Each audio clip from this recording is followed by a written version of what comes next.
From Hollywood, California, the Lux Radio Theater presents Robert Montgomery and Josephine Hutchinson in The Count of Monte Cristo.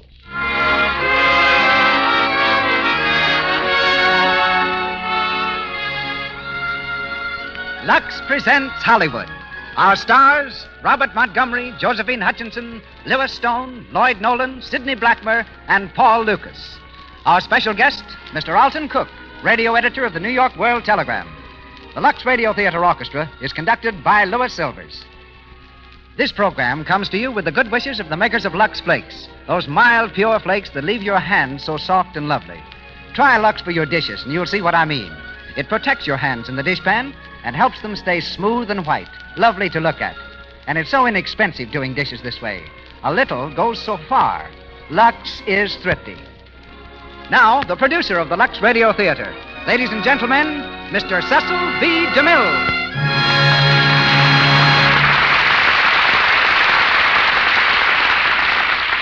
Greetings from Hollywood, ladies and gentlemen.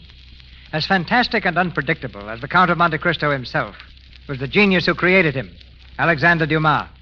A writer of amazing energy and monumental achievements, he often displayed a childish vanity and delighted to be known as a man of the world, a Beau Brummel.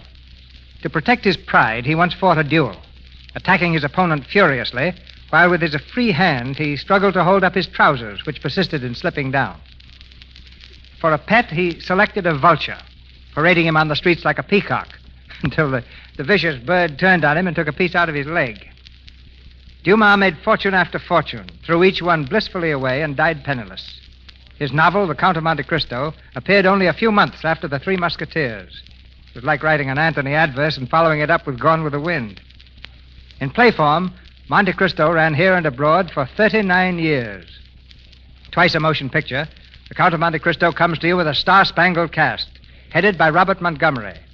His ability to assume a wide range of character types makes him one of the screen's most applauded actors, and especially equipped for the title role tonight. From Metro-Goldwyn-Mayer Studio, his latest picture is Fast and Loose. As Mercedes, we welcome back a superb artist in Josephine Hutchinson. Louis Stone, beloved veteran of countless films, is Abbé Faria. And our trio of conspirators is composed of those three experts, Lloyd Nolan as Danglars, Sidney Blackmer as Mondego, and Paul Lucas in the role of de Villefort. And now for the play. The Lux Radio Theater presents Robert Montgomery and Josephine Hutchinson in The Count of Monte Cristo, with Lloyd Nolan, Sidney Blackmer, and Paul Lucas.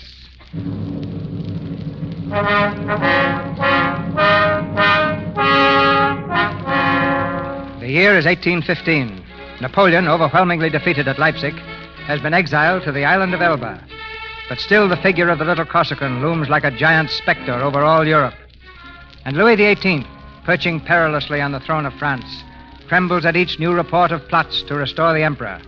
Through all the countryside has gone the king's command, death or imprisonment to all who support the cause of Bonaparte. But still the plots go on. Just before sundown, on a day early in the year, Napoleon, in his quarters at Elba, is finishing an audience with a tall young man uniformed as an officer of the French Merchant Marine. And you will deliver this letter to Monsieur Nautier in Marseille. He will make himself known to you by the one word, Elba. I understand, Your Majesty. But how will this man know me? He will be seeking the captain of the French ship, Pharaon. But I'm not captain, sire. Not officially. Captain Leclerc died at sea 2 days ago. As first mate, naturally, I assumed command. Oh, no matter. Nautier will find whoever was acting captain when the Pharaon stopped at Elba. One more thing, monsieur. Dantes, you said the name was? Edmond Dantes, sir. Why are you here? It was Captain Leclerc's last order, sire. He commanded me to stop at Elba, and in his name perform whatever service Your Majesty might require. Then it's your dead captain that you serve in this case, and not Napoleon. Is that it, Dantes? Your Majesty, I'm a sailor. My study has been the sea, not politics. The diplomacy of a Talleyrand. Well, your loyalty is not important. Your honesty is. I want that letter delivered. It will be, Your Majesty. You may depend on it.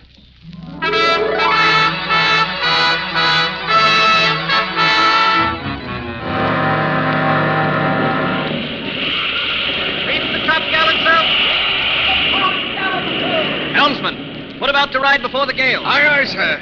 Will we ever see Marseille again, Monsieur Dantes? Oh, don't be a fool, man. The Pharaon loves a storm. I'll be in my cabin if you need me.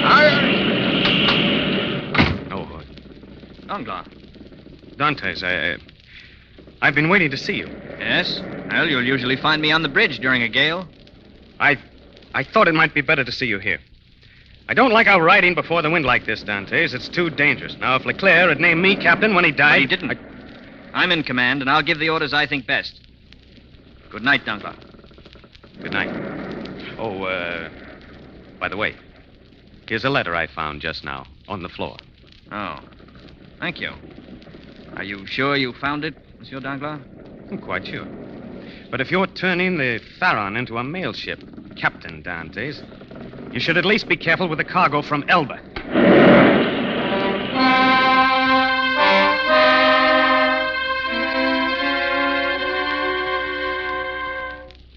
Fernand, what news? Is there any word from the Pharaoh? None, Mercedes. I saw Monsieur Morel, the owner. He's given up hope. It's useless, Mercedes, believe But me. it can't be. Ships have been late before. As late as this? Why deceive yourself? The Pharaon was heavily laden. Not in a dozen years has there been such a storm. She was... Please, Fernand. Don't you suppose I haven't thought of all that? Every day, every night. Mercedes, I know it's not the time to speak, but through all these months, whenever I have spoken of my love for you, you've refused to listen. It was Edmond Dantes who stood between us. But now, Mercedes, if the Pharaon doesn't come back, tell me at least that I may hope. I don't know, Fernand. I can't think of that now. Mercedes, give me your word. Promise me that if Dantes does not come back, you'll be my wife. Perhaps, Fernand. Perhaps in time Listen. A ship in the harbor. It's the Pharaon and Edmund. It must be. It must be.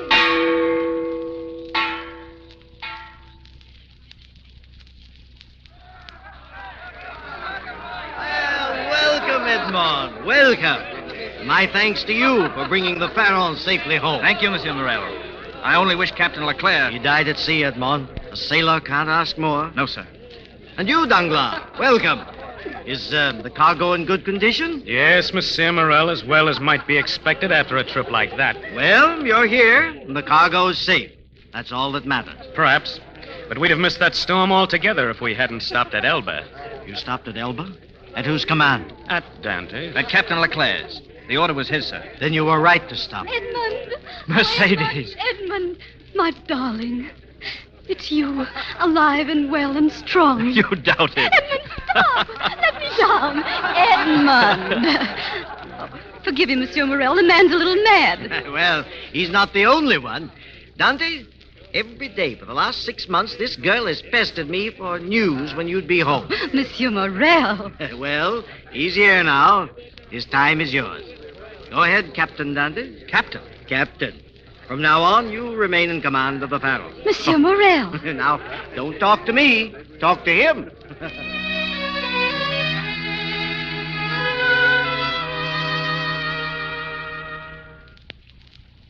This orchard, Edmund. Remember? Remember? I think I came here every day while you were gone. I used to lie under the trees and look up at the sky, wondering where you were and what you were thinking of at the moment. And then later the leaves dried and began to fall. I was sad at that, and happy, too, because I knew somehow that before the leaves came back, we'd be here together, you and I. Oh, Mercedes, if you knew the things that were on my lips to say. But now that I'm with you, I can't find words. I know. The nights I've lain aloft in the rigging and discussed your beauty with the stars. Or times of storm when I've stood in the prow and shouted your name into the gale, daring it to carry my voice to you. It was a kind of torture to be away from you. I felt that, too. And are you afraid of it, Mercedes? Afraid? There will be other voyages of the Pharaoh, and other storms, and times we don't arrive when we're expected. Perhaps even, well, I hadn't meant to say it this way, but... Oh, Edmund, of course I'll be afraid. Every time you sail, my heart will turn to stone till you sail back again. That doesn't matter, because I'll never doubt. Because I'll always know that you will come back. Mercedes.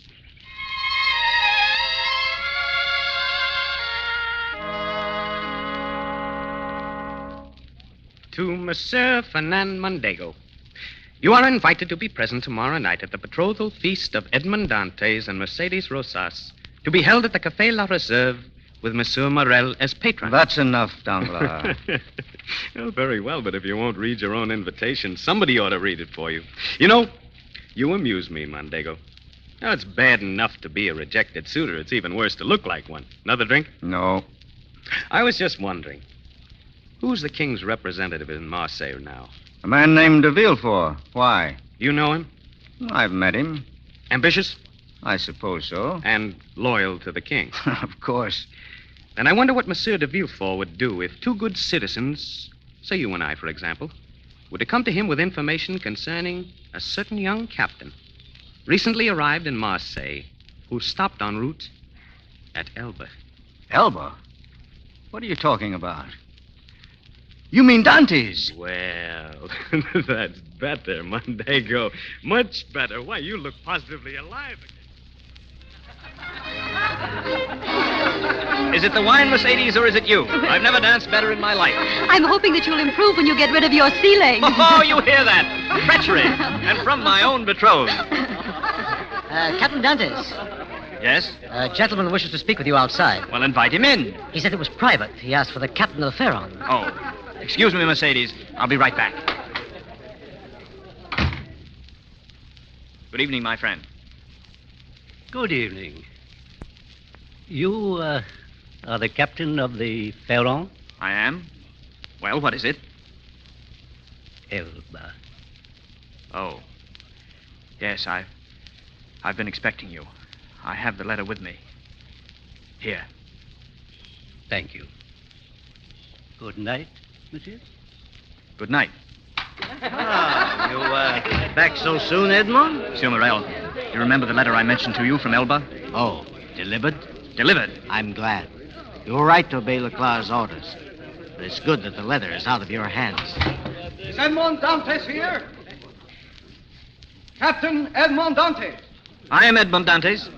In the name of the King's magistrate, you are under arrest. Edmond. It's all right, Mercedes. What is the charge, officer? Suspicion of bearing treasonable information from the usurper, Bonaparte. That charge is absurd. Monsieur de Villefort will decide that. Edmond, I'm afraid. Nonsense. Here. Treasure that kiss. In half an hour, there'll be another to match it. I'm ready, officer. Edmond!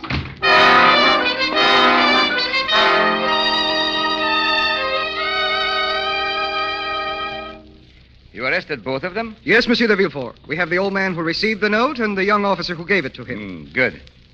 I'll see the old one first. Yes, monsieur. The prisoner, monsieur. Good evening, Monsieur de Villefort. You? Monsieur de Villefort, is something wrong? No. Get out.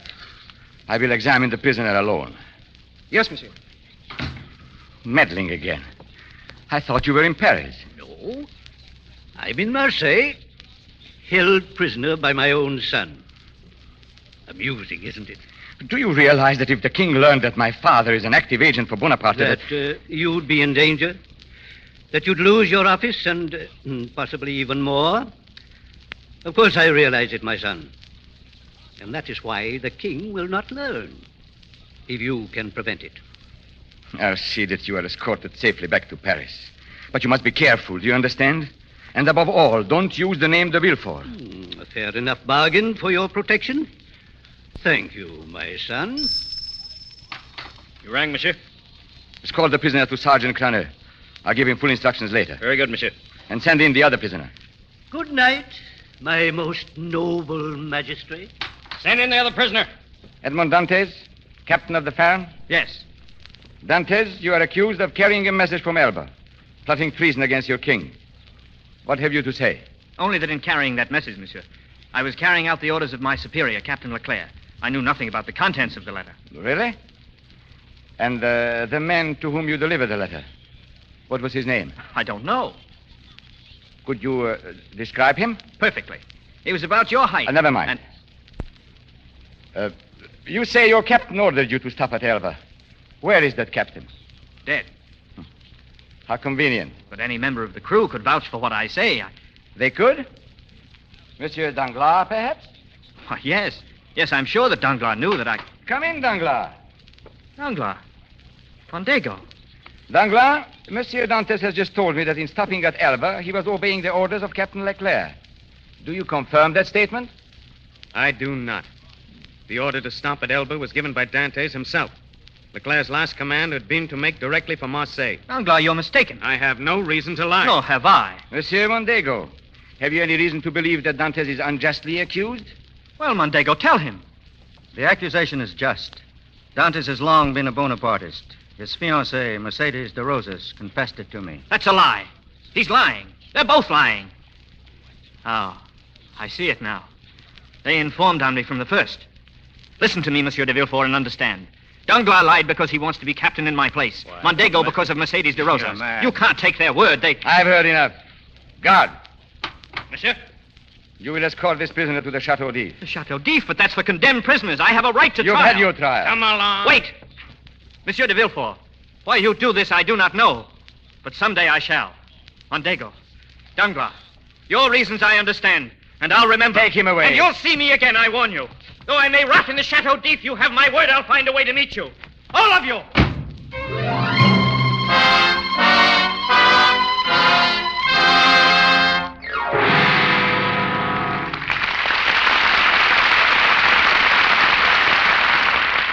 The curtain falls on the first act of The Count of Monte Cristo with Robert Montgomery and Josephine Hutchinson. And in a few moments, we'll go on with Act Two. But first, during our brief intermission, we bring you another scene from the lives of that lovable family, the Brownings. It's late afternoon, and Mother is reading in the living room. The front door bursts open, and in comes 16-year-old Dot, home from a shopping trip. Mother! Oh, Mother, where are you? In here, Dot, in the living room. Oh, Mother, I've just bought Midge's birthday present. It's simply darling. Oh, do let me see it, dear. Look, it's a blue organdy sweater. Isn't it the coziest thing you ever saw? Oh, Dot, why, it's just adorable. But, dear, that isn't organdy. It's Angora. And I do hope Midge will take care of it. Oh, Mother, I'll die if she ever dares to rub it with cake soap. Oh, if she'll only remember to use Lux. Well, now, let's see. Perhaps we could give her a little reminder. Oh, yes, maybe we could put it in a little jingle, the way we did with Mary Lou's present. Why, that's the very thing. Something like this. Oh, Midgie, Lux this fluffy bit, so it will keep its cozy fit. Oh, Mother, that's darling. Oh, Midgie Lux this fluffy bit, so it will keep its cozy fit. We'll say it every time she wears the sweater. And then she can't forget. It's careless washing that makes sweaters shrink. Wool fibers are tender. They can't stand rubbing or the harmful alkali in strong soaps.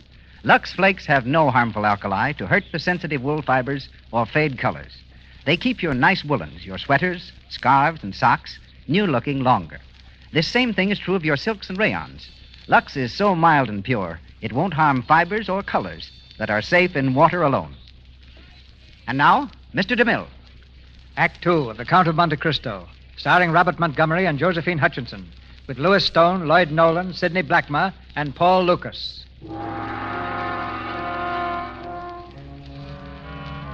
8 years have passed. 8 years of living death for Edmond Dantes, lying forgotten in a dungeon of the Chateau d'If. Time has made great changes in the man. Fury and hope are gone, and there remains but bitterness and an abyss of despair as all enfolding as the black silence in which he lives.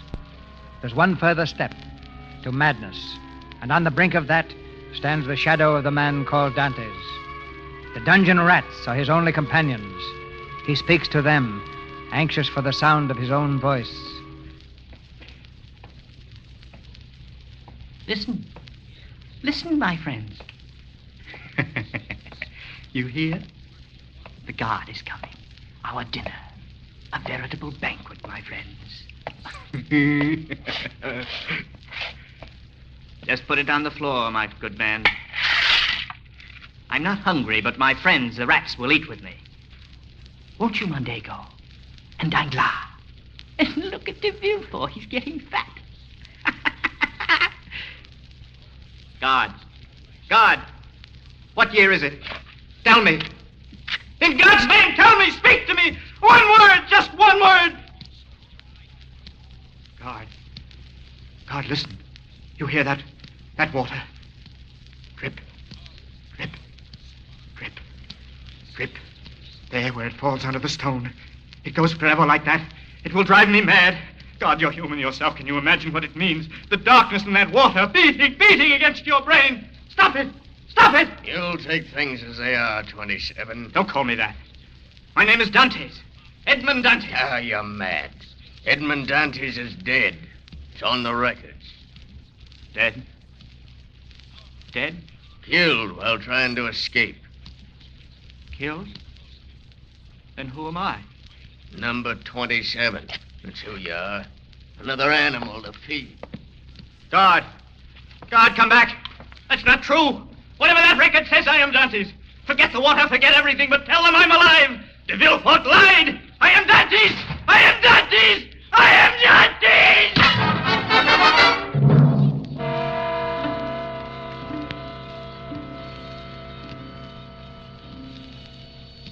Dead.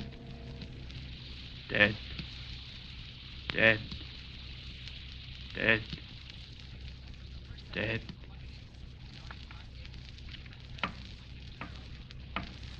Name of heaven. Guard. Guard, is that you? Guard! Guard! Who is that? Where are you? Behind this wall? Beneath the floor? Here? Are you a prisoner? Answer me. There's someone there. Alive, there's someone there. I'll help. I'll help you dig.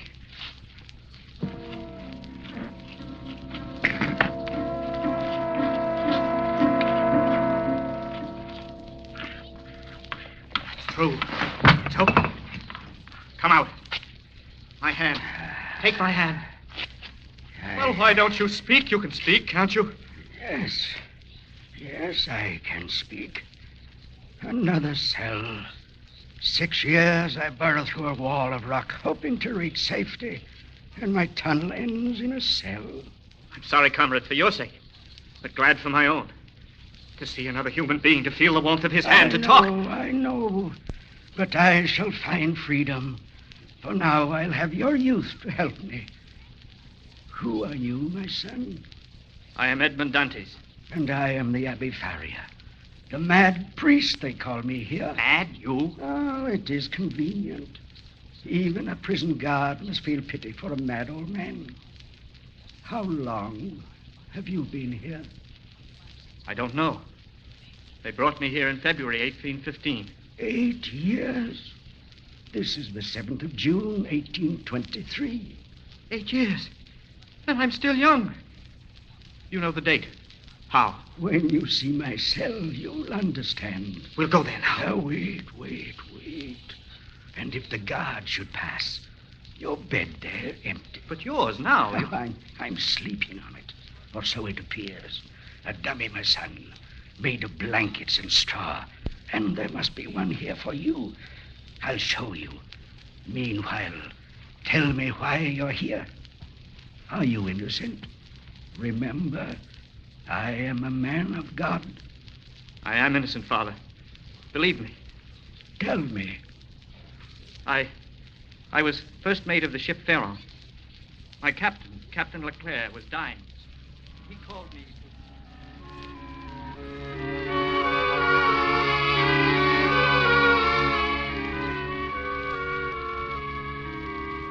And they brought me here. Since then, save for the guard, I've seen no living soul except yourself. And that is all. But for one thing. I learned from the guard that to the world outside, Edmund Dantes is dead.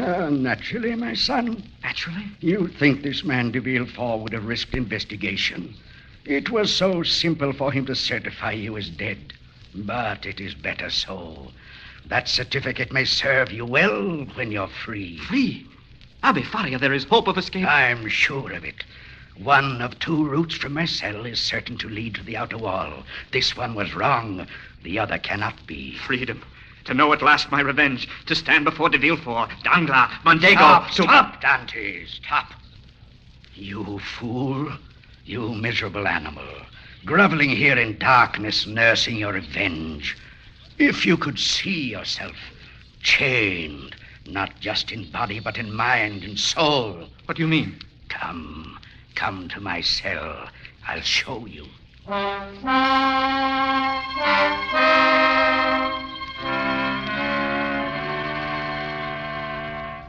It's unbelievable, Father. A candle. Matches. The digging tools, the drawings on the walls. And all of it, Dantes, because my mind is not in chains. The candles, made from beef fat in my food. The matches, broom twigs dipped in sulfur that I wheedle from the guard. A skin ailment. The mad priest, remember. They can humor me. So with the bits of chalk and carbon for these drawings on the wall. But what are they? You don't know, but you shall. Formula, the basis of all the sciences. There, quotations from the great literature of the world. Inscribed in different forms upon these walls, you'll find the sum total of man's knowledge. It's not possible, Father. Not in this darkness alone. You've seen but a part of what I've done and what I can do. What we can do. We? Yes, our tools are crude. Our task long, but that is fortunate, my son. For it will take long to make you worthy of your freedom. All that I know I shall teach you. And when your freedom comes, you shall go forth into the world with the mind, the body, and the soul of a Superman. You will serve Edmond Dantes, not as another horseman of the apocalypse, but as an avenging angel doing the work of God.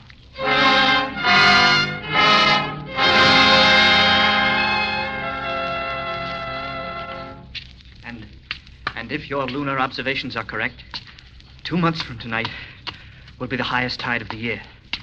The water will seep through the crevice and unloosen the rocks. Our tunnel will be through. 11 years of digging.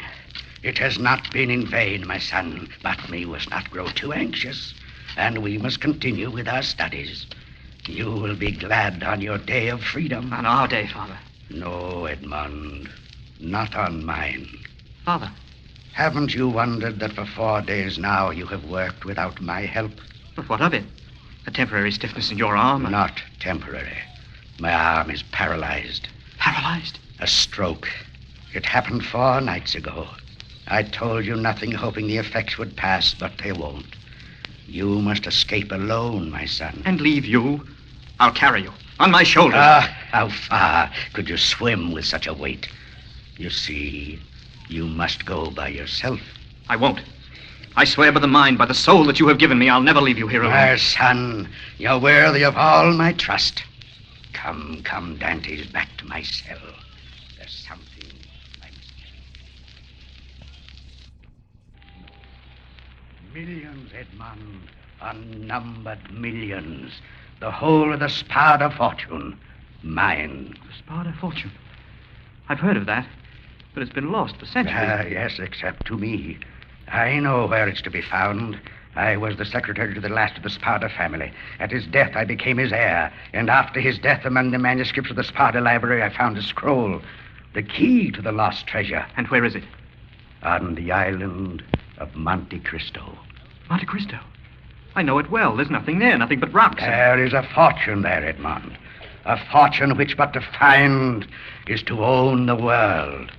And you shall find it. I? There will be another attack, my son. And soon an attack that I shall not survive. Then you must go, alone. And for your loyalty and out of my love for you, you are to be my heir. Father, how can I thank you? Edmond, listen. The key to the treasure, you must learn it well. I have destroyed the scroll, but engraved its contents on my brain. So it must be on yours. Now listen, and listen carefully, so that you will not forget. A jutting rock at the island's eastern point. Walk 20 paces north, then west. A rock appearing solid that will move. A hollow wall in the far corner to be broken through. A dark chamber in the grotto. A chest upon the floor. And the world is yours. Now listen again and again 100 times. The time shall come and you must not forget. A jutting rock at the island's eastern point. A jutting rock at the island's eastern point.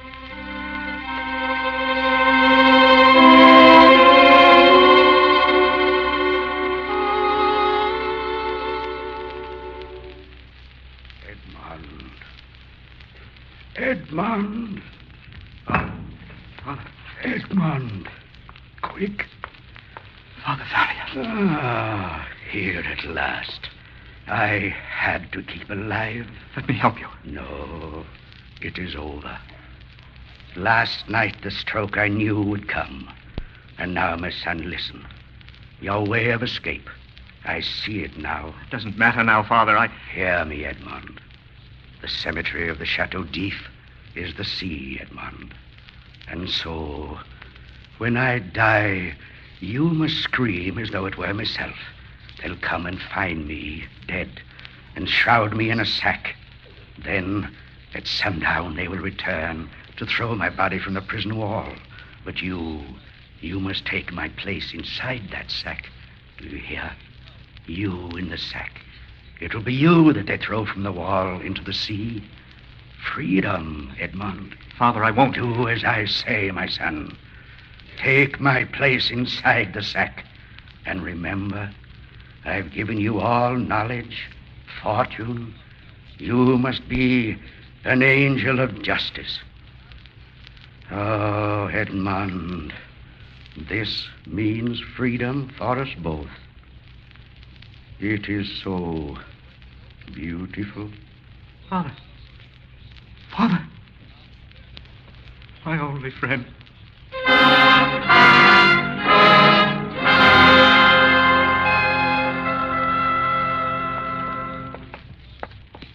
Well, the old fool found the one sure way of leaving the Chateau d'If. Did you tie him in the sack yet? This morning. Here's the cell. You take his head, and I'll take his feet. He's heavy for an old man, isn't he? Didn't seem this heavy this morning. Oh, well, perhaps he'll sink all the quicker.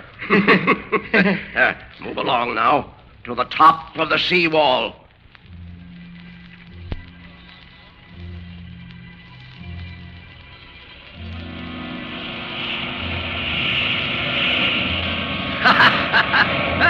Nice night for a swim, ain't it? Come on, swing him out. Ready? Yes. May God have mercy on his soul. Now, 1, 2, 3.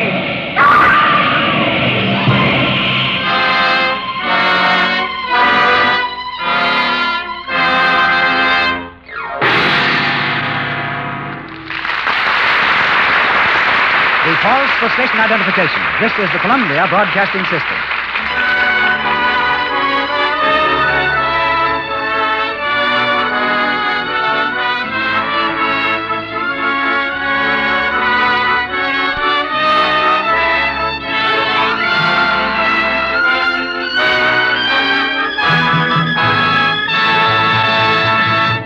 You have just heard Act Two of The Count of Monte Cristo with Robert Montgomery and Josephine Hutchinson. Before Mr. DeMille introduces our invited guest, let me remind you that more than 1,000 department stores throughout the country advise their customers to use Lux Flakes. Give your dresses, blouses, sweaters, underthings, and stockings regular Lux care, and you'll be amazed how long they keep that fresh-from-the-bandbox look that makes them so smart. Just remember this. Lux is safe for anything that's safe in water alone. And here's another hint. A little goes so far. Lux is thrifty, especially when you buy the large-size box. And now, Mr. DeMille. For the enjoyment radio brings us, we're indebted not only to the sponsors who provide us with our talent, but to the hundreds of radio editors whose criticism and suggestions have aided immeasurably in advancing this medium of entertainment. Among them, tonight's guest, Mr. Alton Cook, is a dominant figure. Conducting a daily column in the New York World Telegram, Mr. Cook each year tabulates a continent-wide poll to determine the outstanding programs of the past 12 months. He reports tonight on this poll of radio editors in the United States and Canada. Speaking from New York City, Mr. Alton Cook. A little less than 5 years ago, a cast of good actors with Miriam Hopkins and John Bowles as their stars gathered in a radio studio and sent a play called Seventh Heaven through loudspeakers all over this continent. From this window at my elbow in New York, I can't lean out to ask, do you remember that day, Mr. DeMille? I'm sure you remember it as well as I do. That was the start of your radio theater. Before that year was out, the New York World Telegram gathered the votes of radio editors in the United States and Canada. The weekly programs of your new radio theater were voted the best dramas of 1934. The casts of that first year began like a who's who of Broadway and Hollywood. The plays, a survey of the most heartwarming and mirth-stirring writing of our time, gathered from stage and screen. The pace you have set has been a hard one to keep, I'm sure. But each year, we radio editors have assured you that your pace has not slackened. The 1939 World Telegram poll of radio editors has just ended. The verdict is the same. Your radio theater has been far ahead through all the 5 years since that day it began. Along with all the other radio editors of the United States and Canada, our congratulations to you and to your sponsor. Along with the honor of this award, Mr. Cook, we recognize our responsibilities for the future. Now, here in Hollywood, we're ready to bring you Act 3 of The Count of Monte Cristo, with Robert Montgomery and Josephine Hutchinson and our all-star cast. Months have passed since Edmond Dantes was thrown from the walls of the Chateau d'If. Picked up by a passing sloop, he at last found his way to the island of Monte Cristo, to the dark chamber in the grotto. And there, as the abbé had told him, lay the glittering Spada fortune. Gold, diamonds, pearls, rubies, unnumbered millions. The world is mine. Now, years later, all Europe whispers strange tales of a strange man, a fabulously wealthy nobleman, the Count of Monte Cristo. To his palatial villa in Rome, the Count of Monte Cristo has summoned Jacopo, his private agent. Your name is a kind of magic in these days, Excellency. Everywhere they speak of you. Who is he? Where did he come from? Why, if you would care to hear... I wouldn't. Forgive me, Your Excellency. Jacopo, I selected you for this task not alone because you are the best agent in all Europe, but also because you're supposed to know when not to talk. Yes, Your Excellency. Now, I have returned to Rome to learn what progress you have made. Your investigations are complete? Complete, Your Excellency. 3 books. Hundreds of entries in each. This is the record of the man de Villefort, this of Danglars, and this Mondego. Every movement each has made since February 1815. You've done well, Jacopo. It was not always easy.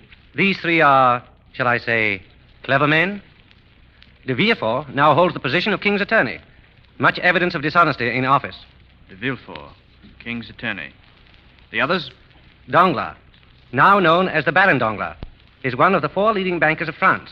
Conspiracy with de Villefort to defeat public interest. With de Villefort? Then the 2 are friends. All 3 are friends. De Villefort, Danglars, Mondego. Ever since Marseille, they've worked together. And before. Go on. What of Mondego? Ferdinand de Mondego, now Count de Mondego. In 1815, soldier in provincial army of France. 2 years later, in 1817, married... Married to Mercedes de Rosas of Marseille. You've read this, Excellency. No, my friend. But I've done some investigating of my own. Go on. Through questionable activity, Mondego rose quickly in the army. Served as aide to Ali Pasha of Albania against the Turks. Has 1 child, a son, 19, Albert de Mondego. Lieutenant in the... A son? Yes, Excellency, and here in Rome. Fortunate. We must find a way to be of service to this son of Mondego's. Arrange it, Jacopo. At once, Your Excellency. Perhaps if he is grateful enough, he may invite us to Paris. To his home. Perhaps. Yes. Yes, the time has come for the Count of Monte Cristo to open the gates of Paris. And Albert de Mondego shall be the key. Oh, one thing more, Jacopo. You recall I also asked you to trace a certain young French sailor. His name was Edmond Dantes. Have you done so? I have. The report is also there. And here is the record of his death in the Chateau d'If, signed by de Villefort. Give it to me. The time will come when I shall need absolute proof as to the death or life of Edmond Dantes.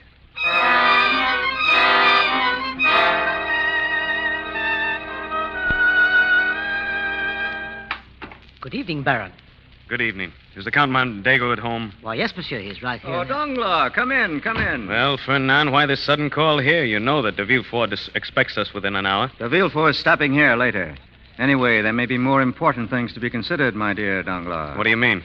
We have helped each other on business matters before, haven't we? And we always managed to agree on terms? Yes. Get to the point. Suppose through me your banking house gained a client, Danglars. The richest client in all Europe. The Count of Monte Cristo. What? He's here now. In there with my son, Albert. Just arrived in Paris and anxious to be introduced. Well, do we understand each other, Danglars? Perfectly. Oh, here he is. Father, may I present the Count of Monte Cristo? Charmed, monsieur.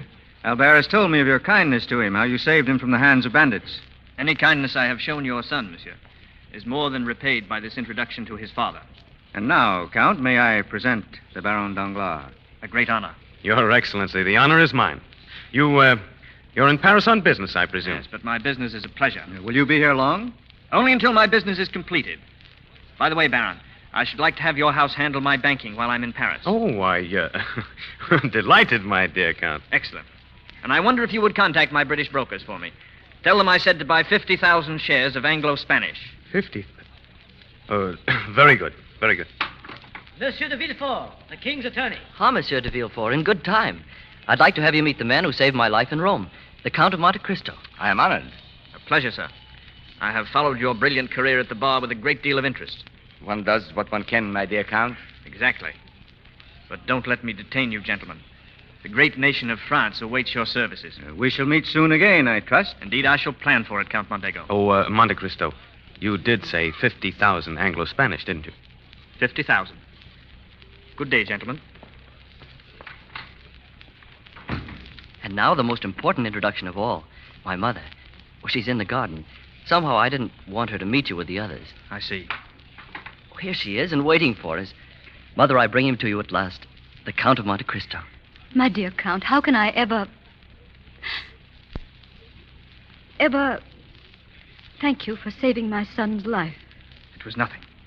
I am more than repaid by the honor of meeting you, Madame de Mondego. Two things are rare among the women of our day. Great beauty and fidelity. Here I find both. You hear, Mother? I told you you'd never meet anyone like him. And now, if you'll excuse me. Oh, I almost forgot. I am planning on a ball to open my new estates near Fontainebleau. And I should like my guest of honor to be the father of my first Parisian friend. Your father, Albert. Do you think he'd mind? Mind? He'd be delighted.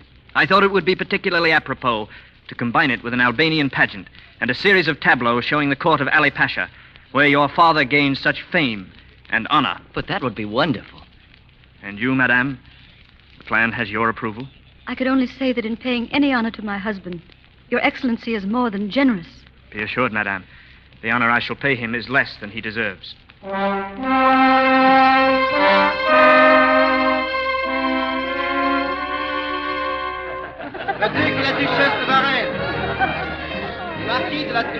Your Excellency.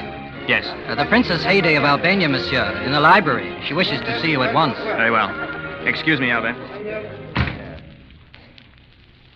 Princess, I am here, my lord. you are prepared? I am. You are sure you understand? The third tableau, the one which shows Mondego supposedly defending your father from the Turks? It is then I speak. Then. You are not afraid? No, my lord. I shall be telling the truth. My father was murdered by the Count de Mondego. My mother and I were sold into slavery at his command. I shall tell them, everyone, that the Count de Mondego is not the hero they think him to be. That he betrayed my country and betrayed France. Exactly. Now come with me.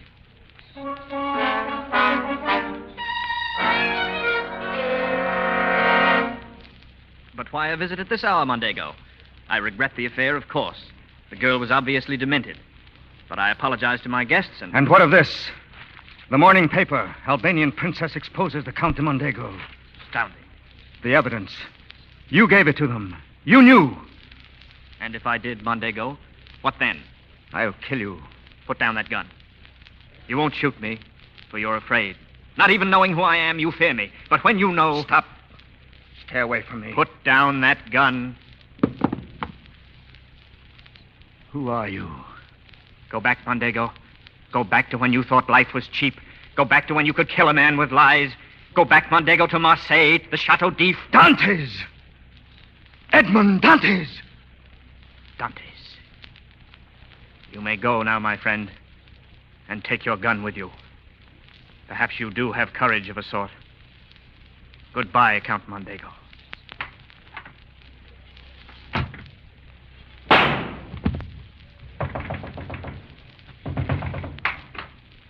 Excellency, you're all right? Yes, Jacopo. And your book of evidence on the Count de Mondego, you can destroy it. The last chapter has been written. And now, Danglars.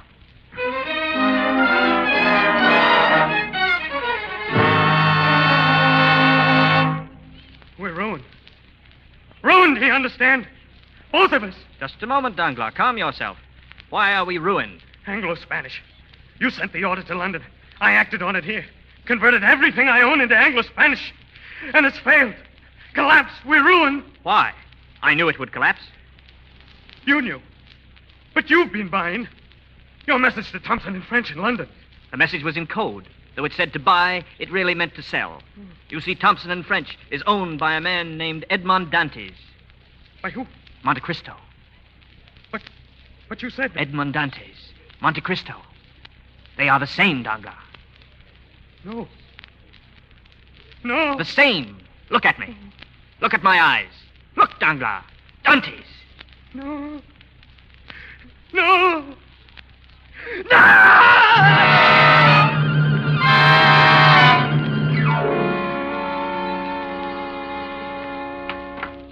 Well, Doctor? The Baron Danglars is insane. The mind snapped completely. Often in cases of sudden mental shock like this. I understand. Jacopo. Excellency. The second volume. Closed. Very good, Your Excellency. Your Excellency. Yes? The Countess de Mondego. Here? In the drawing room. Have the Baron taken, please.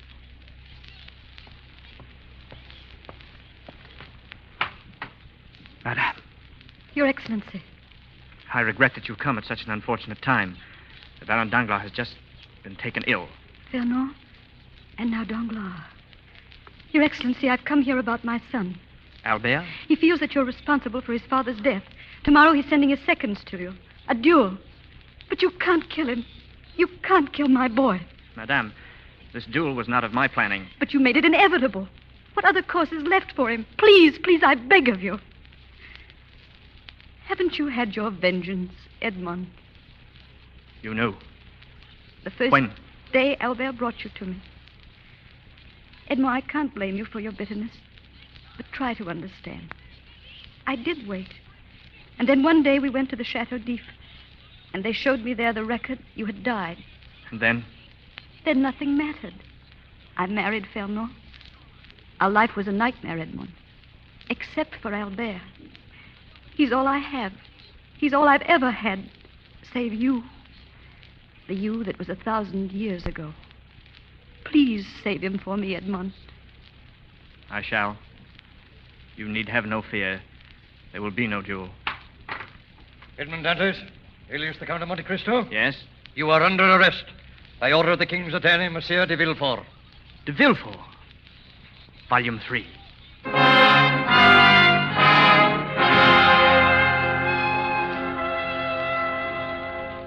And so, gentlemen of the jury, citizens of France, one last word before you assemble to take a ballot.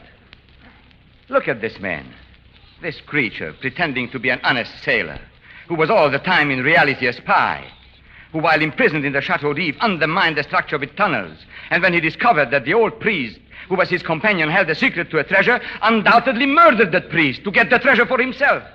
Know him for what he is, gentlemen, this Edmond Dantes, a traitor, a spy, and without doubt a murderer. Gentlemen, as honest Frenchmen, I know that you will find the defendant guilty and mete to him the punishment his treachery deserves. Well, Edmond Dantes, you still have nothing to say. If you're silent, it means your death. But that's impossible, monsieur. What? As long as my friend de Villefort is finally through, perhaps it's time I did speak. I have one witness who will testify that this trial is and must be a mockery, a farce. Who is this witness? The King's attorney, Monsieur de Villefort.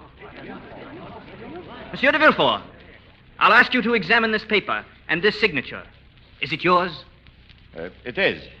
And you, gentlemen of the jury, examine the document. It is the death certificate of Edmond Dantes, signed by the King's attorney himself. He's been prosecuting a man he knew was dead. But I was not, gentlemen of the jury. I am Edmond Dantes. Yes, and Monsieur de Villefort knew I was alive. Why, then, did he affirm me dead? For the same reason that he sent me to the Chateau d'If without a trial. He was afraid. Afraid that if I were given a trial, a man named Nortier would be exposed as a Bonapartist. And Nortier was the father of de Villefort himself. That was why I died according to this paper. That was why I went to jail for a crime I did not commit, as did thousands of others in recent years. Here is the record, gentlemen, the record of corruption that is the career of Raymond de Villefort. Read it, my friends, and then judge which of us is traitor to France and to his king.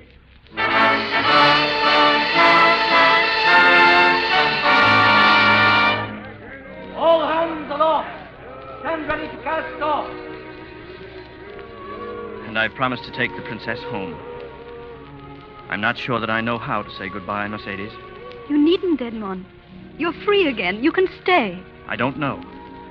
I may see France again someday. I can't be sure. Edmond Dantes has been dead so long, it will take time for me to know if he can live again. He can, Edmond. Perhaps. Goodbye. Mother, will he ever come back? Yes, Albert. He'll come back. He said he would a long, long time ago.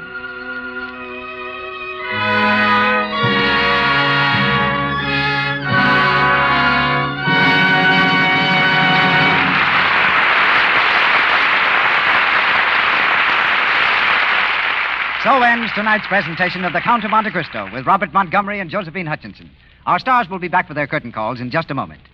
But first, I'd like you to listen with me to something I think will sound familiar to you. Gosh, my money just disappears into thin air. Now, where did it go this time? Well, stockings for one thing. I bought 2 pairs last week. Gee, if I could only cut down on those awful runs. Well, now, listen to what Miss Ethel Henshaw of New York City says. Maybe she can help you. She says, There was a time when I had to scrimp and scrape on lunches to buy stockings. You see, sometimes I'd be careless about the kind of soap I used for my stockings. And the runs I got were simply awful.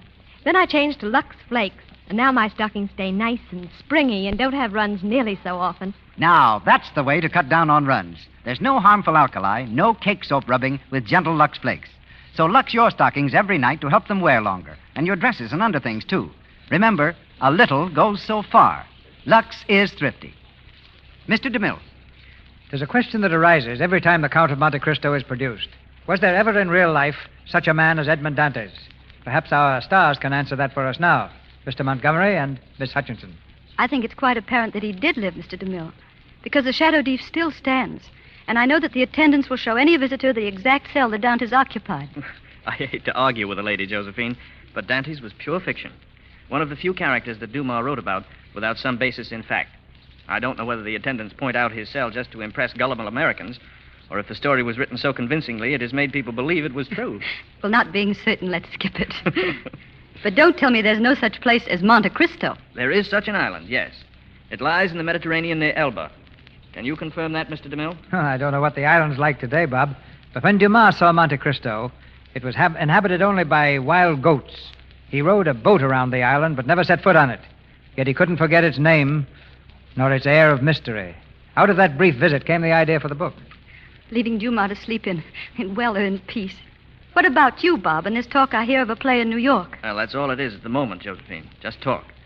But it would be great to see what a drafty Broadway stage feels like again after all these years in Hollywood's air-conditioned studios. What a chilblains compared with the chance to do A Night Must Fall behind footlights. Oh, give me a play like that and I'll risk pneumonia gladly. Meanwhile, it's very satisfying, Mr. DeMille, to appear in your Lux Radio Theater. It's very close to that Broadway stage I've been talking about. My thanks, Many thanks. too, Mr. DeMille, as a grateful performer and an admiring fan. Good night. Your performances would have delighted Dumas himself. Good night. Mr. DeMille, in just a moment, tells of our plans for your entertainment next Monday. Lloyd Nolan, a Paramount star, appears next in St. Louis Blues. Louis Stone is from Metro-Goldwyn-Mayer Studio. His new film is The Hardys Ride High. Louis Silvers appeared through the courtesy of 20th Century Fox Studio, where he directed music for Tailspin. Paul Lucas is seen next in the Hal Roach picture Captain Fury, and Sidney Blackmer in MGM's Fast and Loose. Now, our producer. Next Monday's star is more than a great actor. He's a gentleman whom Hollywood likes and admires, as much as the millions who saw him on the stage and currently applaud him on the screen. Mr. Lionel Barrymore. As for the play, it's one that David Belasco and I worked out together, The Return of Peter Grimm. Mr. Barrymore will be heard in the title role, which he played so effectively on the screen, and co-starred Edward Arnold, Maureen O'Sullivan, and Peter Holden. This week marks the 29th anniversary of the Boy Scouts of America. In the past 29 years, nearly 8.5 million boys and men have pledged themselves to keep alive the high ideals of American reverence, tolerance, and loyalty. Today, as never before in our history, we stand in need of the splendid spirit typified by this great organization. So we salute the Boy Scouts of America.